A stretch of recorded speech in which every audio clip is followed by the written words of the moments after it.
eu fui inserido em um mundo novo, incrível e hostil. Para este mundo, eu sou um troféu, apenas mais uma conquista através do poder. Poder este que impõe sobre mim sua própria linguagem, suas ideias, sua filosofia, seu conhecimento e sua verdade. Querem me forçar a aceitar uma nova identidade e decidem o que posso e o que eu não posso fazer. Determinam o que devo comer, quem eu devo adorar, quando e como devo adorar. Dispõem da minha vida como se fosse descartável. Eu sou Daniel, aquele que viveu na Babilônia, mas esta não é a minha história, é a sua.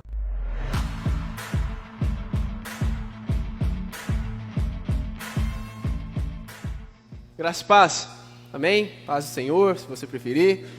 Estava aqui vendo o Mateus dublando ele mesmo, comecei a rir. Ele já ouvindo várias vezes, né? Já deve ter decorado. Pessoal, eu acho que vocês também já devem ter decorado já o nome da série, né? Qual que é o nome da série, pessoal? Vamos lá, participem comigo, por favor. Quero ouvir a voz de vocês. Exilado, certo? Então, depois de 2 semanas aí, estudando um pouco a respeito dos sonhos, das visões que Daniel teve, né? Hoje a gente vai aprender um pouco, vai ver um episódio, algo mais comum, algo mais aparentemente simples. Nós vamos ver um homem orando a Deus. Eu sei, a gente viu aquelas visões de ursos, de leões, né, que tem asa, aquela coisa toda, do bode com chifre, do carneiro lá. E tudo isso parece ser muito grandioso e muito assustador, mas quando a gente chega no capítulo 9 de Daniel, capítulo esse que nós vamos ler daqui a pouco, nós vamos ver um simples ato, um simples momento de um homem orando a Deus. Nós sabemos que Daniel era um homem piedoso, um homem devoto, um homem que se voltava em direção de Jerusalém, orava 3 vezes ao dia ao seu Deus, mesmo em face do sofrimento, mesmo diante da morte, mesmo diante dos momentos mais difíceis, Daniel prosseguia fiel, adorando a Deus a quem ele servia. Bom, e hoje nós vamos ver isso, que mesmo em momentos difíceis, nós podemos ver e encontrar algum tipo de solução, um pouco de consolo, olhando para essa história de Daniel, olhando para como ele orou, olhando e observando a oração feita por Daniel ao seu Deus. E observando essa vida de oração que ele tinha, eu fiz um exercício de pensar um pouco sobre a oração propriamente dita, pessoal. E a pergunta que eu faço para vocês é, será que a oração é tão importante mesmo? O que significa de fato orar? Orar muda a Deus? Quando nós oramos, nós mudamos a opinião de Deus a respeito de alguma coisa? De todas as perguntas que eu bolei na minha cabeça durante esses dias, talvez a mais atordoante, a mais chata de se pensar e que aflige corações, talvez seja essa aqui. A oração faz diferença? A oração faz diferença, gente? Com certeza faz. E eu não quero parecer negativo com essa ilustração, essa abertura, pois eu acredito do fundo do coração no poder da oração e em sua eficiência, em sua eficácia. Mas se nós formos bem honestos, se nós sondarmos nossos corações em momentos mais difíceis, em momentos mais angustiantes, por muitas vezes a oração pode parecer muito vazia e sem sentido. Quando nós estamos vivendo um momento bem crítico das nossas existências, das nossas histórias, pode ser que a oração lhe pareça muito vazio e muito sem sentido. Eu quero que você faça essa avaliação honestamente, quando você está passando por momentos difíceis, quando você passa por um luto. A oração faz diferença? Faz. Mas continua aquela sensação estranha de que está tudo muito vazio. Se nós observarmos com demasiada atenção a tudo o que acontece no mundo, as catástrofes que circulam a existência humana, se nós observarmos as guerras, nós constantemente vamos nos questionar a respeito da relevância da oração. E eu faço isso porque eu estou realmente cutucando cada um de vocês. Eu quero chamar a atenção de vocês para esse assunto. Eu lembro-me um pouco antes, alguns anos atrás, do pequeno Alan Kurd, uma criança de em torno de 3 anos de idade. encontrado morto na beira de uma praia na Turquia, tentando fugir da guerra na Síria.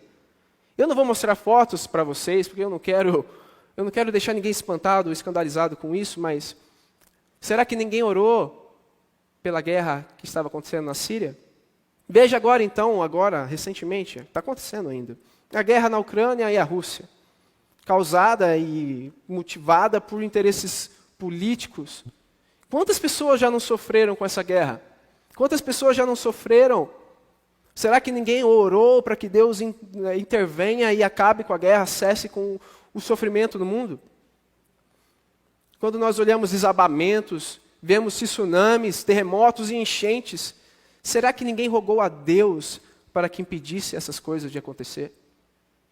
A oração faz diferença. O Brasil está passando por um período de guerra ideológica e de tanta divisão. Pedimos por um país rendido a Deus, mas o que nós vemos é mais e mais degradação moral, degradação espiritual.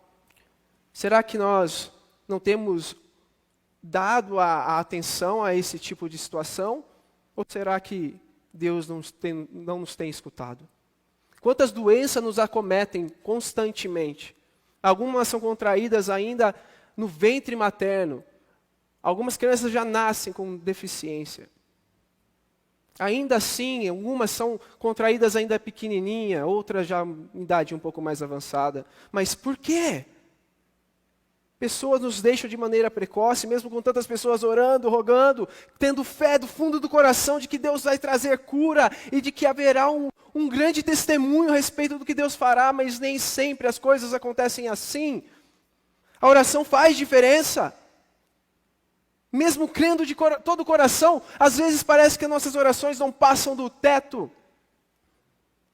Sinceramente, meus irmãos, a oração faz diferença. Orar a Deus pode mudar os acontecimentos do mundo. Orar pode salvar alguém de uma doença mortal. Orar pode fazer Deus tocar a alma de alguém para que ela se converta. Certa vez um judeu estava orando nos muros das lamentações. Ele estava rogando a Deus o tempo todo. E um homem passou e disse: "O que você está fazendo?" Ele disse: "Eu estou orando." E o homem perguntou: "Faz alguma diferença? Como é isso?" Ele disse: "Para mim é como se eu estivesse falando com as paredes." Por isso hoje o tema será a oração que Deus atende. Eu quero orar com cada um de vocês. Senhor Jesus, nós não sabemos orar como convém. Por isso que o Teu Espírito, Ele grita, Ele geme por nós e ora por nós. Por isso Jesus roga por nós, diante do Pai constantemente. Por isso, Deus, nós Te pedimos, por favor, que nós possamos aprender a orar. Que nós possamos entender, Deus, as frequências do Seu coração. O pensamento que o Senhor tem a respeito do mundo e como que o Senhor trabalha no mundo. Para que nós possamos orar conforme a Tua vontade. Para que nós possamos participar do que o Senhor está fazendo no mundo. E eu peço que em nome de Jesus, nesse momento, a Sua presença nos acompanhe. Que o Seu Espírito nos toque. Que haja, Deus, verdadeiramente um arrependimento. Que haja verdadeiramente, Deus, uma confissão. Que haja verdadeiramente, Deus, uma rendição diante de Ti. Em cada um de nós. E no nome de Jesus que nós oramos. Amém. Vamos para Daniel 9? Daniel capítulo 9 diz assim: Dario, filho de Xerxes, da linhagem dos Medos, foi constituído governante do reino babilônio. No primeiro ano do seu reinado, eu, Daniel, compreendi pelas Escrituras, conforme a palavra do Senhor dada ao profeta Jeremias, que a desolação de Jerusalém iria durar 70 anos. Por isso me voltei para o Senhor Deus com orações e súplicas, em jejum, em pano de saco e coberto de cinzas. Orei ao meu Senhor, meu Deus, e confessei: ó Senhor, Deus grande e temível, que mantens a tua aliança de amor com todos aqueles que te amam e obedecem aos teus mandamentos. Nós temos cometido pecado e somos culpados. Temos sido ímpios e rebeldes, e nos afastamos dos teus mandamentos e das tuas leis. Não temos ouvido os teus servos, os profetas, que falaram em teu nome, aos nossos reis, aos nossos líderes e aos nossos antepassados, e a todo o teu povo. Vamos lá? Senhor, tu és justo, e hoje estamos envergonhados. Sim, nós, o povo de Judá, de Jerusalém e de todo Israel, tanto os que estão perto como os que estão distantes, em todas as terras pelas quais nos espalhaste, por causa de nossa infidelidade para contigo. Ó Senhor, nós e nossos reis, nossos líderes e nossos antepassados estamos envergonhados por termos pecado contra ti. O Senhor, nosso Deus, é misericordioso e perdoador, apesar de termos sido rebeldes. Não te demos ouvidos, Senhor nosso Deus, nem obedecemos às leis que nos deste por meio dos teus servos, os profetas. Todo Israel transgrediu a tua lei e se desviou, recusando-se a te ouvir. Por isso, as maldições e as pragas escritas na lei de Moisés, servo de Deus, têm sido derramadas sobre nós, porque pecamos contra ti. Cumpriste a palavra proferida contra nós e contra os nossos governantes, trazendo-nos grande desgraça. Debaixo de todo o céu, jamais se fez algo como que foi feito a Jerusalém. Conforme está escrito na lei de Moisés, toda essa desgraça nos atingiu, e ainda assim não temos buscado o favor do Senhor, o nosso Deus, afastando-nos de nossas maldades e obedecendo à verdade. O Senhor não hesitou em trazer desgraça sobre nós, pois o Senhor, o nosso Deus, é justo em tudo o que faz. Ainda assim, nós não lhe temos dado atenção. Ó Senhor, nosso Deus, que tiraste o teu povo do Egito com mão poderosa e que fizeste para ti um nome que permanece até hoje, nós temos cometido pecado e somos culpados. Agora, Senhor, conforme todos os teus feitos justos, afasta de Jerusalém, da tua cidade, do teu santo monte, a tua ira e a tua indignação.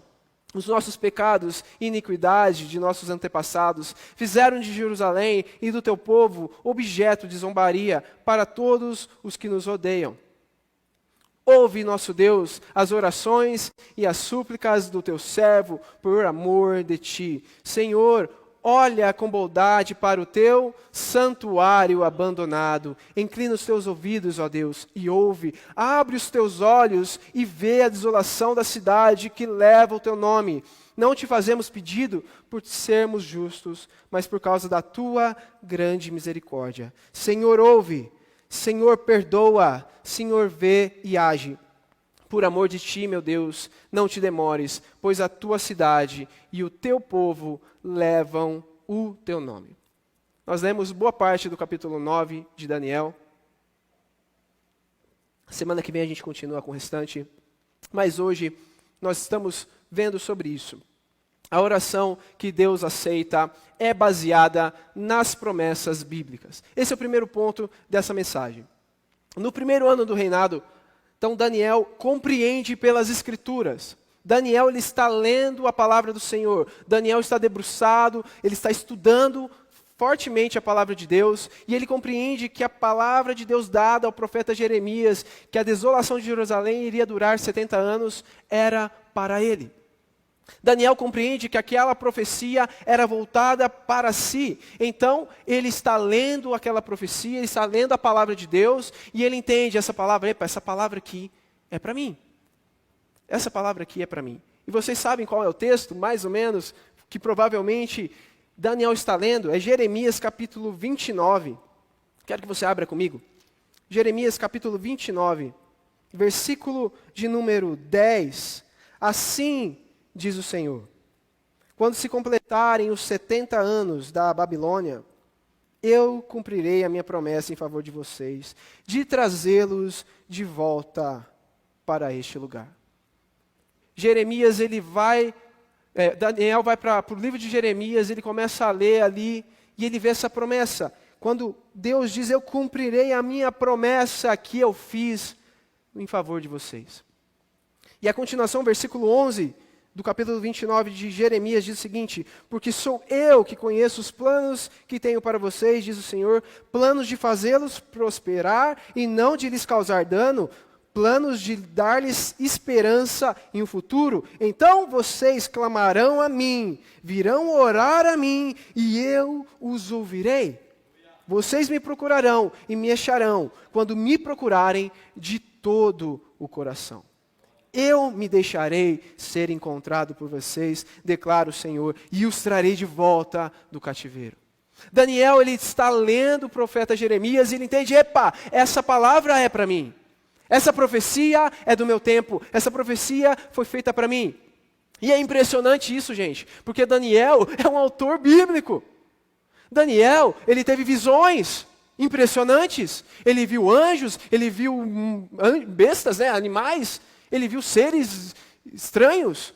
Ele poderia simplesmente dizer, pai, eu não quero ler nada das Escrituras porque eu tenho o poder. Eu já tenho o poder. Deus revela para mim mistérios que Ele não revelou para ninguém. Ele revela coisas ao meu coração que Ele jamais disse para nenhuma pessoa. Mas Daniel, ao invés de ficar orgulhoso, ele vai até as Escrituras e ele debruça sobre ela, ele estuda profundamente a palavra de Deus. E quando ele está lendo a palavra de Deus, ele entende, eu preciso buscar ao Senhor. Pois que o Senhor disse, vocês clamarão a mim, virão orar e eu os ouvirei. Daniel disse, eu vou orar, eu serei o cumprimento dessa promessa. Eu serei o cumprimento dessa profecia. Então ele entende profundamente o que está escrito no profeta Jeremias e ele abraça aquilo. Ele abraça do fundo do coração.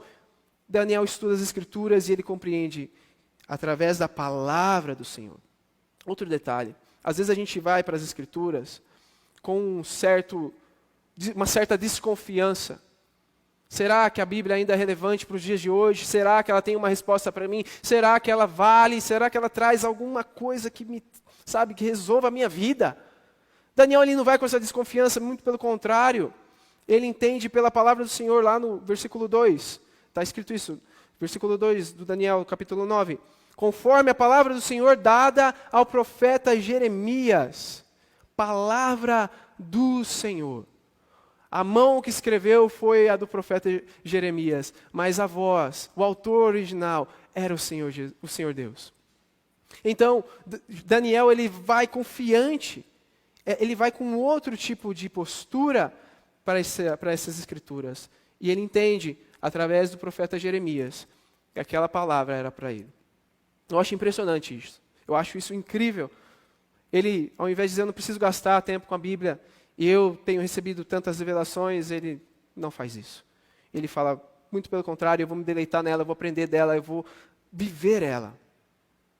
E é isso que eu acho impressionante nesse primeiro ponto. Daniel entendeu pela palavra de Deus, através do profeta Jeremias, que aquela palavra era para ele, e ele vai adiante. E eu digo isso para a gente, porque muitas vezes nós não entendemos que essa palavra é para nós. Quantas vezes você já não ouviram uma mensagem, uma pregação, e provavelmente pensou no seu íntimo, acho que a palavra de hoje é para o irmão fulano de tal. É para a irmã que está precisando se remendar com Deus.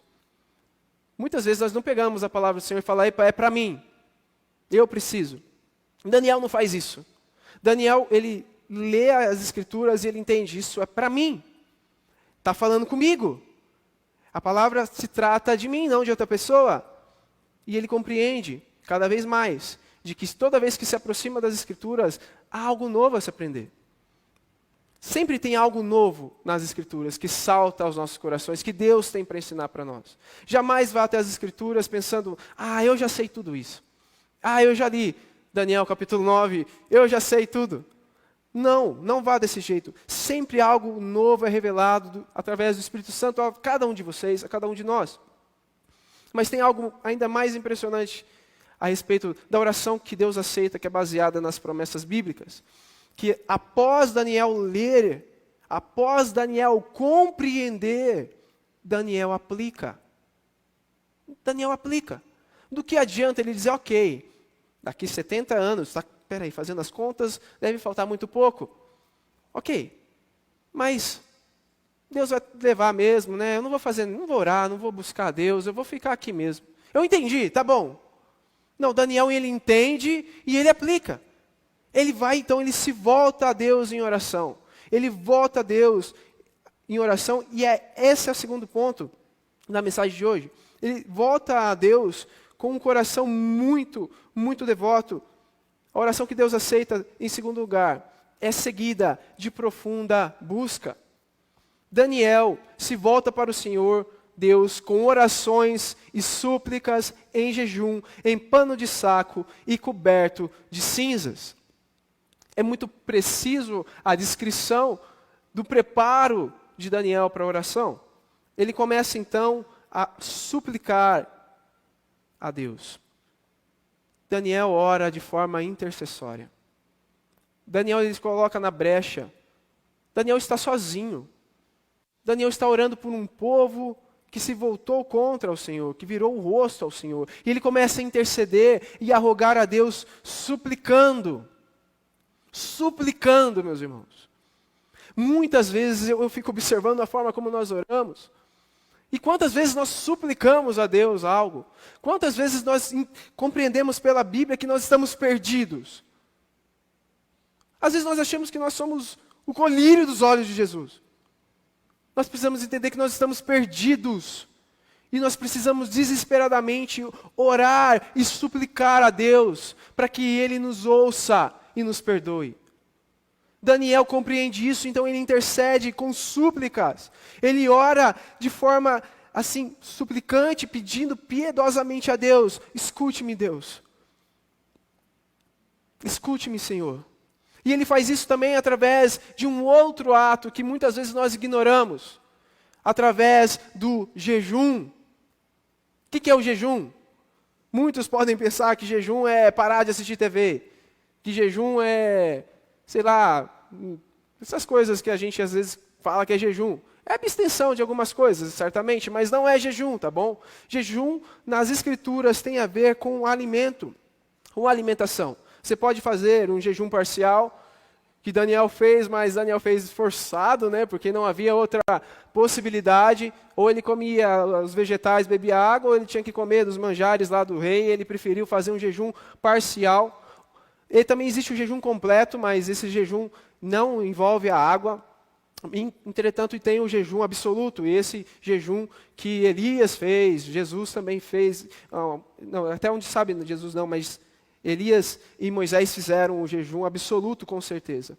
Então, jejum, em outras palavras, se eu pudesse resumir, jejum é compreender que você depende só de Deus, mais do que o pão que te alimenta. Às vezes, nas Escrituras, nós vemos que o jejum é feito em momentos de calamidade. Mas não serve só para isso. Jejum também nos aproxima cada vez mais e mais do Senhor Deus. Do que Ele quer para nossas vidas. Por isso, Daniel está jejuando. Ele está dizendo: eu não dependo do pão que eu como. Eu não dependo do alimento que eu estou ingerindo. Eu dependo somente de Deus. Então ele faz isso de forma precisa. Ele faz isso pensando: Deus, eu preciso de uma resposta. Deus, escuta-me. Depois tem outra coisa interessante, pano de saco. Pano de saco são vestes quase que indignas, né? Umas vestes assim bem feias, né? Ninguém usava essas roupas. Quando a pessoa era confrontada com o seu pecado, ela rasgava as roupas dela. O judeu fazia isso. Ele rasgava as suas roupas e ele trocava essas roupas por panos de saco. Roupas que indicassem a sua miséria espiritual. Daniel está agora dessa forma, vestido de pano de saco. Assim como as cinzas. Cinzas indica que do pó nós viemos e do pó nós voltaremos. Daniel reconhece: eu não sou ninguém, eu sou apenas pó. Todas essas imagens ilustram para mim e para vocês que Deus requer de nós uma oração seguida de profunda busca. De profundo reconhecimento de que nós somos. Daniel busca a Deus não de forma assim comum ou até leviana, sabe, de uma forma meio, eu vou buscar a Deus de qualquer jeito. Daniel busca a Deus de todo o seu coração. Ele não deixa nenhum elemento seu de fora. Todo o seu ser está envolvido nessa tarefa. E é muito marcante ver isso, porque Daniel, ele se enxerga. Olha, gente, se nós voltarmos em retrospectiva no livro de Daniel, Daniel pode ser considerado aqui, cá entre nós, o homem mais santo do mundo naquele tempo. Um homem que vivia de forma mais digna. Um homem que vivia cada vez mais e mais de forma pura. Mas ele agora está vestido de pano de saco, coberto de cinza, jejuando, suplicando. Porque Daniel sabe quem ele é. Ao invés de dizer, epa, eu sou um homem muito bom, Daniel ele olha para si e diz, não, eu sou um pecador. Eu sou uma pessoa que tem errado. Daniel ele se vê pecador e miserável. Um dos homens mais santos das Escrituras, um dos homens mais santos que pisaram na terra, está agindo da melhor forma que nós podemos agir. Somente quem luta realmente contra o pecado, somente quem sabe realmente o quão mal é, sabe e percebe que as suas vestes não estão tão brancas quanto podem parecer. Quanto mais brancas as nossas vestes estiverem, mais fácil nós podemos perceber alguma mancha escura nela. Daniel é esse homem que está tentando viver cada vez mais em santidade, mas ainda percebe, epa, ainda tenho sujeira em mim. Epa, eu ainda tenho pecado em mim. Ainda existe rebelião em mim, ainda existe maldade em mim. Eu não sou tão diferente quanto os demais. Eu sou um homem do meu tempo, eu sou um homem ímpio, eu sou um homem rebelde. Ele faz uma oração de forma comunitária. Daniel ele não se exclui das demais pessoas. Daniel ele ora de tal forma, eu sou como qualquer outro. E ele diz isso, né? Ele coloca, Senhor, nós temos pecado. Nós somos pecadores e temos cometido pecado. Ele reconhece, eu faço parte da maldade que existe no mundo. Eu faço parte do mal que acomete a humanidade. No começo eu ilustrei dizendo que coisas más acontecem no mundo e parece que Deus não intervém. Mas a verdade é que é o seguinte, o mal que acontece no mundo é fruto e é causa minha, por minha causa e por sua causa. Enquanto nós não reconhecemos que o mal que está acontecendo no mundo é por nossa causa, nada vai mudar.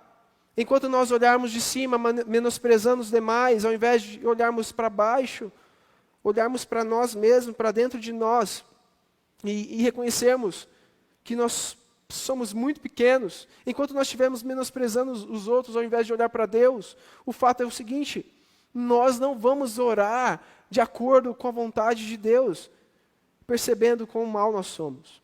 Nós temos cometido pecado e somos culpados. Temos sido ímpios e rebeldes e nos afastamos dos teus mandamentos e das tuas leis, ó Deus. Reconhecer a culpa ao invés de uma postura relutante, nós não temos que ficar transferindo culpa para ninguém. A culpa é da pessoa da esquina, a culpa é das pessoas que estão longe de Deus, a culpa é nossa. Daniel percebeu isso, há algo de errado em mim, há algo de errado no mundo e começa em mim. Começa em mim. Meus irmãos, tudo que está aí fora, tudo que acontece por aí é anormal, tá bom? É anormal. Homossexualidade é anormal. Prostituição é anormal. Adultério é anormal. Tudo que está contido nas Escrituras é o normal. Tudo que a Bíblia diz é o que deveria ser. Tudo que está escrito aqui é a forma que nós deveríamos viver, é a forma que o mundo deveria viver. Não pense em nós que as coisas estão como deveriam estar, não estão. Não deveria ser assim. O mundo está de ponta cabeça. Está de ponta cabeça por nossa causa. Terceiro ponto. A oração que Deus aceita reconhece quem Ele é. No versículo 4 diz assim, orei ao Senhor meu Deus e confessei. E ele começa confessando o seguinte, ó Senhor Deus, grande e temível. No versículo 9 ele continua a descrição desse mesmo Deus a quem ele serve. O Senhor nosso Deus é misericordioso e perdoador.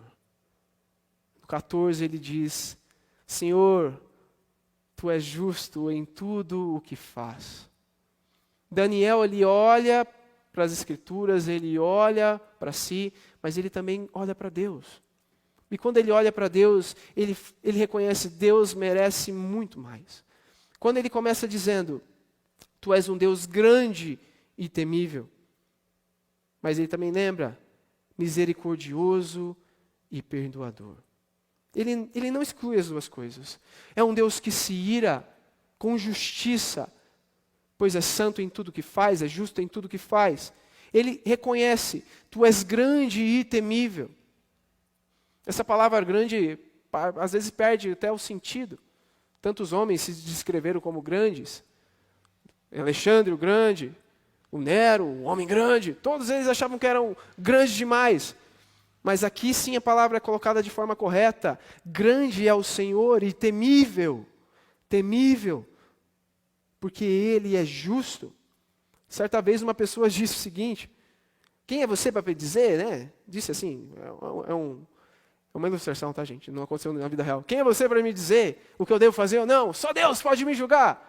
E aí uma pessoa disse para ela: e você não deveria ficar preocupado com isso? A verdade é que nosso Deus é grande e temível. E essa é uma boa e má notícia. É boa por quê? Porque graças a Ele ser assim, que o mundo um dia será corrigido de uma vez por todas. Porque Ele é grande, temível e justo, Ele vai colocar o mundo nos eixos. Ele vai colocar o mundo de volta aonde ele deveria estar. Mas é porque Ele é grande e temível, que também é uma má notícia, porque nós, por sua vez, somos pecadores, somos rebeldes. Então Ele também há de lidar com isso. Nós estamos diante de um Deus que não pode ser levado de forma desrespeitosa. Nós estamos diante de um Deus grandioso, muito maior do que qualquer presidente que o mundo pode ter. Fico imaginando se o presidente do Brasil, se você preferir, para ser mais gringo, o Biden te chama para uma conferência, para você conversar com ele. Tenho certeza que todos nós aqui ficaremos muito tensos diante dessa pessoa importante e grande. Parece até meio temível de conversar com pessoas importantes assim. Mas elas não se comparam nem de perto com um Deus grandioso e temível, que merece ser levado em consideração, em respeito. E aparentemente, às vezes nós não fazemos isso quando oramos, meus irmãos. Nós chegamos diante de Deus e o tratamos de qualquer forma. Falamos com Ele como se estivéssemos falando com qualquer pessoa. Nós não estamos falando com o Papai Noel, gente, que no final do ano vai nos dar coisas boas porque fomos bonzinhos, agimos legal. Nós não podemos barganhar com um Deus grandioso e temível. Nós não podemos chegar para Ele e dizer: Senhor, se Tu fizer isso ao meu favor, eu farei muito mais. Eu darei tudo para você, Senhor. Nós não podemos barganhar com Ele, fazer trocas com Ele. Nós não estamos falando com qualquer um. Nós estamos falando com Deus. Um Deus que nós devemos chegar com Ele com súplicas, implorando por perdão. Porque Ele é justo. E por ser justo, Ele precisa punir o mal. Ele precisa punir o mal. E essa é a base de todo o Evangelho. De tudo que nós sempre pregamos aqui. Que se inicia com essa má notícia. A má notícia é essa: nós somos maus. E Deus é bom. Ele é digno de todo louvor, de toda glória, de toda honra, de todo respeito, porque Ele é grandioso e Ele é temível. Mas, graças a esse grande amor que Ele tem, Ele também é misericordioso e perdoador.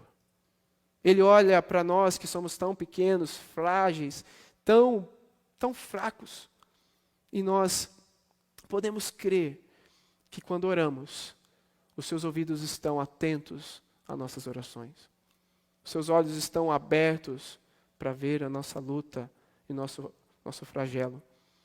Que a sua mão não está encolhida, mas está completamente estendida para nos tirar do lamaçal, para nos tirar de situações difíceis.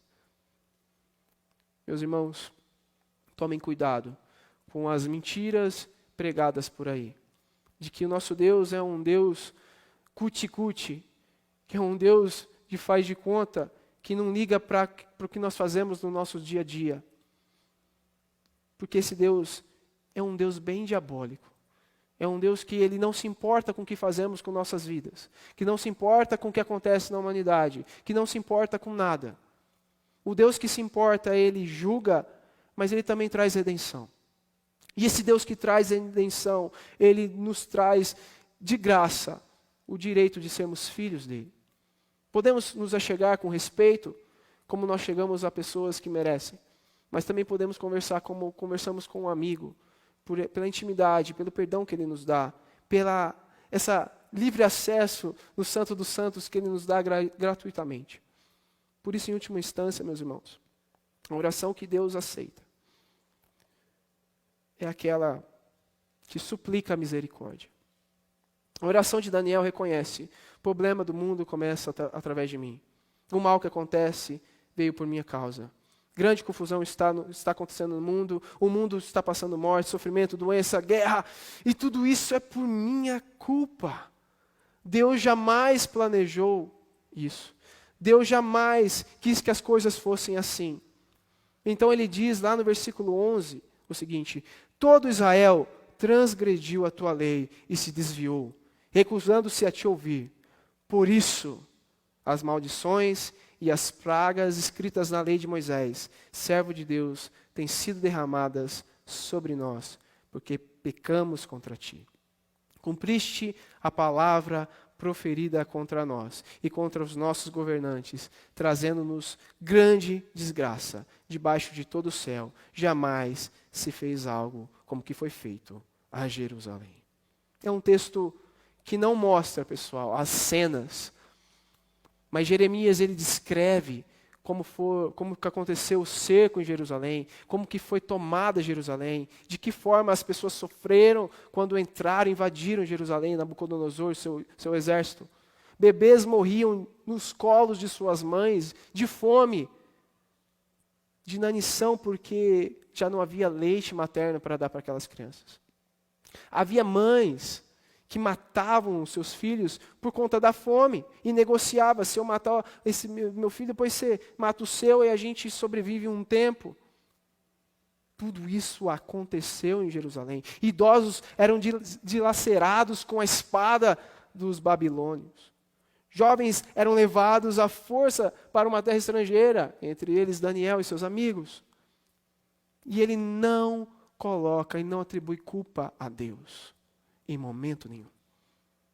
Daniel, ele diz: a culpa foi nossa. O mal que aconteceu a toda Jerusalém foi nossa culpa. Minha, dos reis, dos nossos antepassados, dos nossos líderes. Todos nós não demos ouvido, por isso as maldições escritas na lei de Moisés, nos escritos de Moisés, nos acometeu. Porque nós não temos dado ouvido ao Senhor. E ele usa termos pesados para descrever como ele e todo o povo se voltou contra o Senhor, se voltou contrário à vontade de Deus. Ele usa termos duros.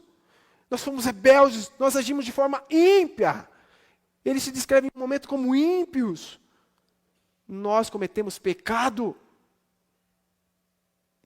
Você já notou, meus irmãos, que às vezes nós não fazemos isso? Nós usamos termos fortíssimos para descrever pecados dos outros, mas para descrever pecados nossos, nós damos outros nomes. Quer ver um exemplo? Ganância se torna ambição. Eita, nós! Eu sou ambicioso, eu não sou ganancioso, não. Eu sou uma pessoa ambiciosa, eu preciso buscar mais coisas. Olha só, inveja se torna uma estranha admiração pelas coisas dos outros. Nossa, eu não tenho inveja por ele. Eu admiro o jeito dele ser assim. Queria ser igualzinho a ele, mas é só admiração. A avareza se torna prudência. Eu não posso ser uma pessoa generosa demais, porque já se viu, né? Cobiça se torna um desejo pelo que é do outro. Eu queria ter, eu não queria ter o que o outro tem, mas assim, eu queria algo parecido assim para mim. A gente dá nomes falsos para os nossos pecados. O orgulho se torna um amor próprio. Eu preciso me amar. Pare de dar nomes aos seus pecados, nomes mentirosos aos seus pecados. Seus pecados são feios. Os nossos pecados são feios, pessoal. São horríveis. E a gente precisa dar nomes coerentes com o que eles são. Os nossos pecados são abomináveis diante de Deus. Nomeie os seus pecados. Aprenda a dar nomes aos seus pecados. Aprenda a lidar com os seus pecados. Só há uma solução para pecadores. E isso desde o início. Encontrar perdão em Jesus. Não existe uma forma melhor de lidar com o pecado que há em cada um de nós, senão encontrando perdão através do sacrifício e do amor de Jesus. A mensagem do Evangelho desde o começo é essa: arrependam-se, pois o reino de Deus, o reino dos céus, está próximo. João Batista começou dizendo isso, e em seguida Jesus, no início do seu ministério, disse a mesma coisa. E a mensagem continua sendo a mesma: arrependam-se, pois está próximo o reino dos céus. Aprenda a lidar com seus pecados, meus irmãos. Nós precisamos de Jesus. E a oração que Ele aceita é aquela que suplica por perdão, por misericórdia. Não se deixe enganar, pensando que qualquer tipo de oração será recebida de bom grado pelo nosso Deus, pois não é verdade. O nosso Deus é grandioso e temível. Ele habita num lugar alto e santo, mas também habita com quebrantado, contrito e humilde de coração, para dar ânimo ao espírito do humilde e novo alento ao coração do contrito. Em Salmo 51, versículo 17, diz assim: os sacrifícios que agradam a Deus são um espírito quebrantado e um coração quebrantado. E contrito, ó Deus, não desprezarás. Mas para ser ainda mais preciso, quero abrir com vocês em Lucas capítulo 18. Vamos lá, abra aí. Ou acesse aí no seu celular. Lucas capítulo 18. No versículo de número 9,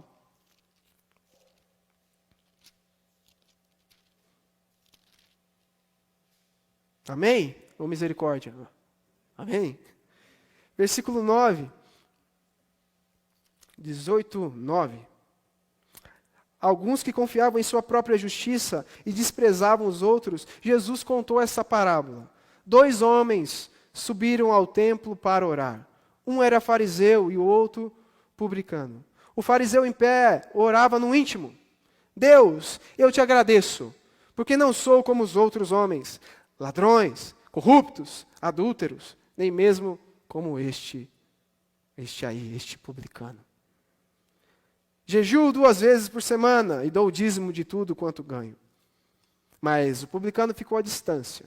Ele nem ousava olhar para o céu, mas batendo no peito dizia: Deus, tem misericórdia de mim, que sou pecador. E aí Jesus conclui dizendo: eu lhes digo que este homem, e não o outro, foi para casa justificado diante de Deus. Pois quem se exalta será humilhado, e quem se humilha será exaltado. A oração que Deus aceita não é qualquer uma. É aquela que, quebrantado, rendido, pede perdão. Meus irmãos, nós precisamos reconhecer. Nós precisamos reconhecer. Nós temos cometido pecado. Os últimos versículos diz assim, quero que vocês leem comigo. Ouve, nosso Deus, as orações e as súplicas do teu servo. Por amor de ti mesmo, Senhor, olha com bondade para o teu santuário abandonado. É porque existe um Deus vivo, soberano, que nós podemos acreditar do fundo do coração que as nossas orações fazem a diferença. Entrelaçar as mãos em oração é o começo de uma revolução contra a desordem que acontece no mundo. Toda vez que um homem e uma mulher buscam a Deus fortemente e fervorosamente em oração, nós estamos participando daquilo que Deus está fazendo na história. é a arma mais poderosa que usufruímos. Para alguém que ama a Deus do fundo do coração, não existe nenhuma tarefa, nenhuma outra coisa tão necessária quanto a oração. Por isso nós rogamos, venha o teu reino, faça a tua vontade na terra, como é feita nos céus. Nós temos escutado inúmeros relatos de que Deus atende orações. A oração não muda a Deus, mas nos aproxima do seu coração. Nos coloca nas mesmas frequências do seu coração. Nos colocam, de fato, cada vez mais orando conforme a sua vontade. A oração nos faz mais parecidos com o nosso Pai. À medida que aprendemos a orar, à medida que oramos conforme Ele deseja.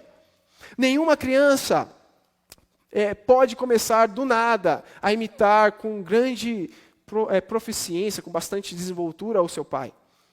Não adianta querer pegar as ferramentas do papai e trabalhar como ele. Não tem como. Nós precisamos muito que ele nos ajude. Uma criança não decide, hoje eu vou imitar o papai e vai ser igualzinho. E depois sai ensaiando maneirismos, as formas dele falar, o jeito dele agir. E de repente, nossa, parece o seu pai. Ele absorve isso cotidianamente. À medida que ele anda e, sabe, de forma inconsciente, vai buscando o seu pai e aprendendo e ouvindo o seu pai.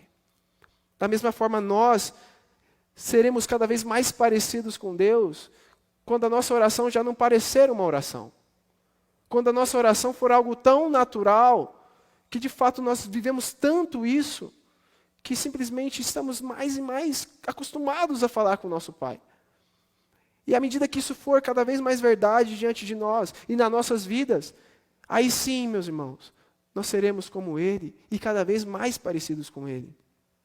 Esse texto, nos últimos versículos que a gente leu, Daniel ele suplica a Deus e ele lembra da bondade do Senhor. Ele lembra que Deus é um Deus bondoso. E ele fala do santuário do Senhor. Na antiga dispensação, o santuário representava a habitação de Deus, aonde Deus ficava junto com os homens, né? Onde ele habitava entre os homens. Todavia, isso acabou, pessoal. Já não existe mais um lugar onde Deus habita, pelo menos não construída por mãos humanas. Ele preferiu você. Ele preferiu a mim. Ele preferiu essa carne. Ele preferiu habitar dentro de nós. E então eu pergunto, meus irmãos, do fundo do coração, como está o santuário do Senhor? Como está o santuário do Senhor? Será que passou o inimigo e devastou esse santuário? Será que ele está abandonado, desolado? Será que quando você ora, parece que você realmente está falando com as paredes, porque Deus não está lá? Eu tenho certeza que o tempo da restauração, como o tempo da restauração que Daniel percebeu através das Escrituras, o tempo da restauração chegou para você. O tempo acabou. O tempo da desolação, do abandono, da distância. O tempo em que parecia que Deus não ouvia. A continuação diz, inclina os teus ouvidos, ó Deus, e ouve, abre os teus olhos, e vê a desolação da cidade que leva o teu nome. Nós carregamos o nome do Senhor Jesus. Por mais que você não saiba plenamente, você carrega o nome de Jesus. As pessoas olham para você e falam, essa pessoa, ela tem Deus.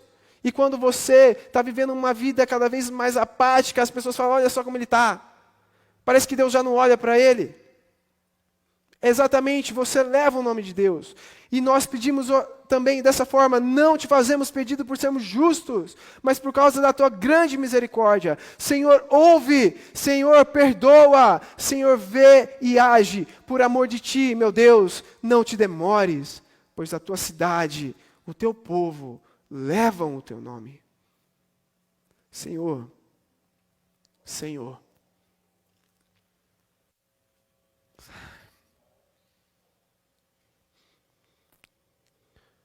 Nosso santuário está devastado, Deus. Está abandonado, Senhor. Às vezes nós oramos e parece que não faz sentido. Mas, Senhor, ouve.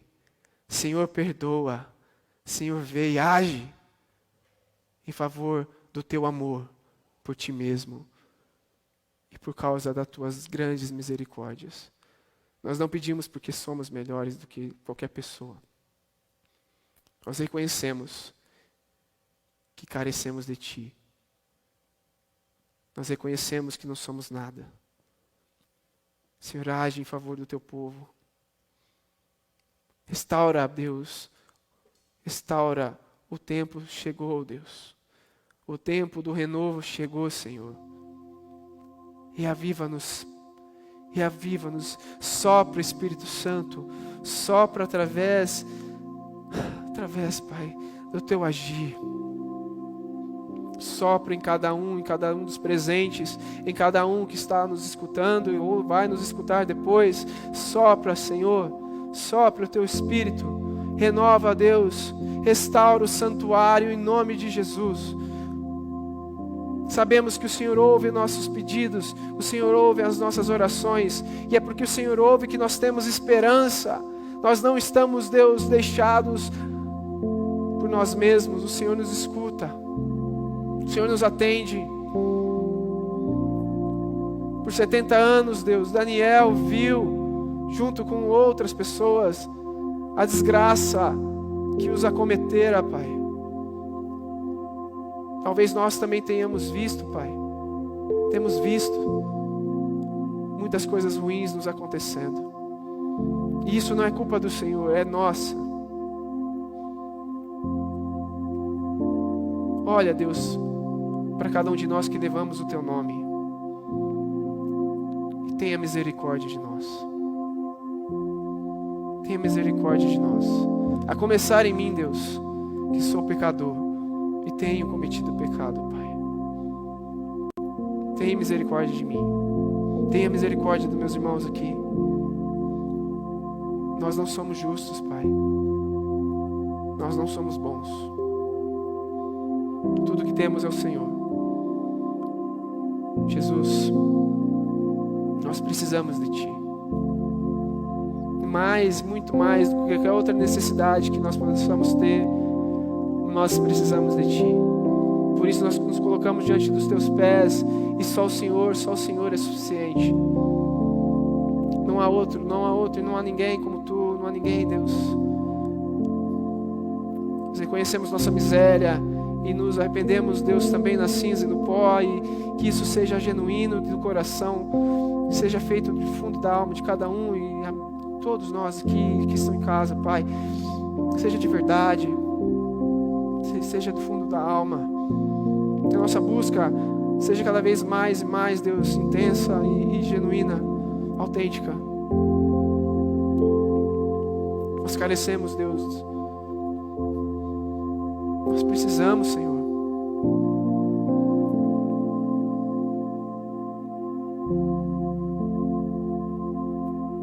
Reina, Senhor, reina. Reina sobre a minha vida, reina sobre nossas vidas, Pai.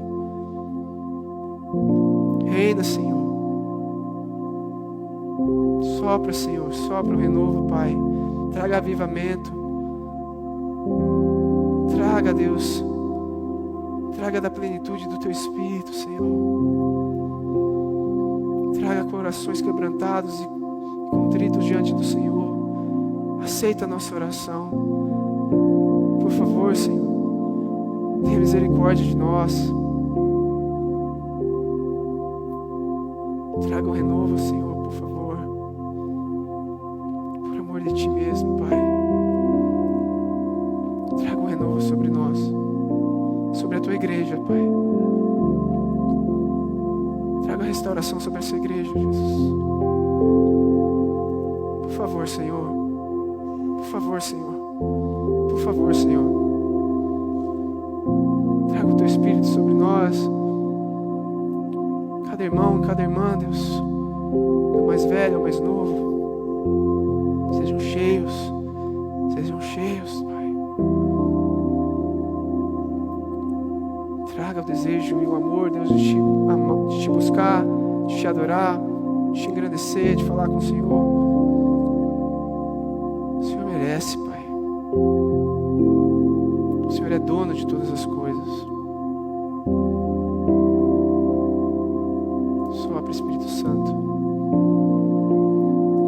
Quebra nossos corações duros, Pai. Quebra nossos corações duros, Senhor.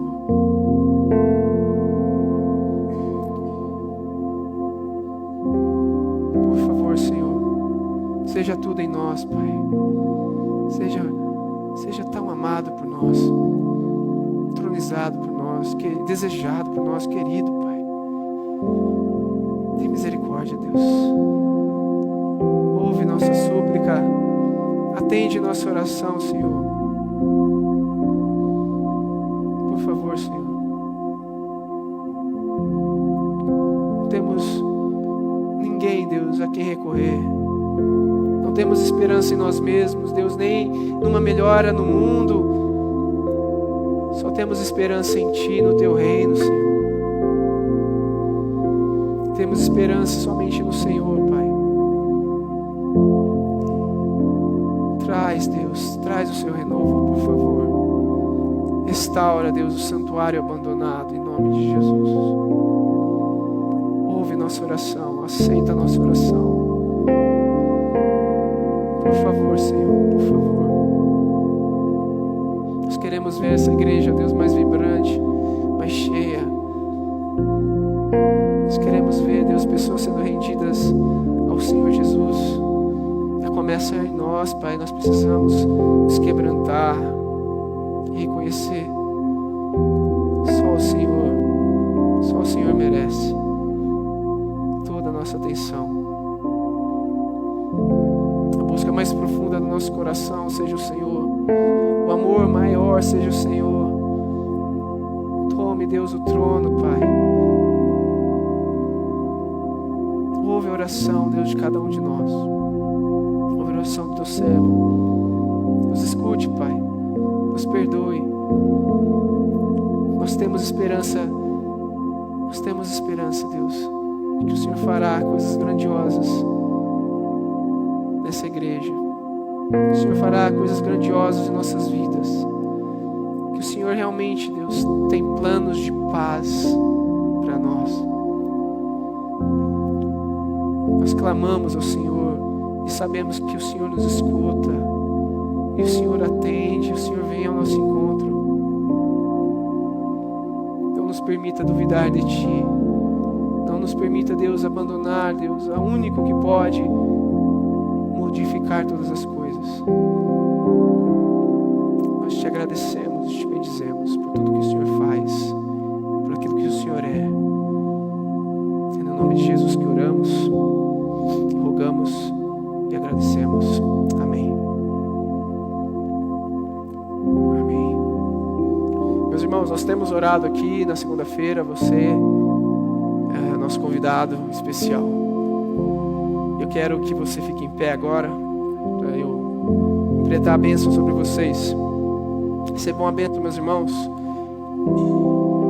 Que a graça de Jesus, que não poupa esforço algum para buscar os seus, e perdoa a todos aqueles que vêm de coração sincero, que o amor de Deus o Pai, que é infindável, inesgotável, alcance vocês.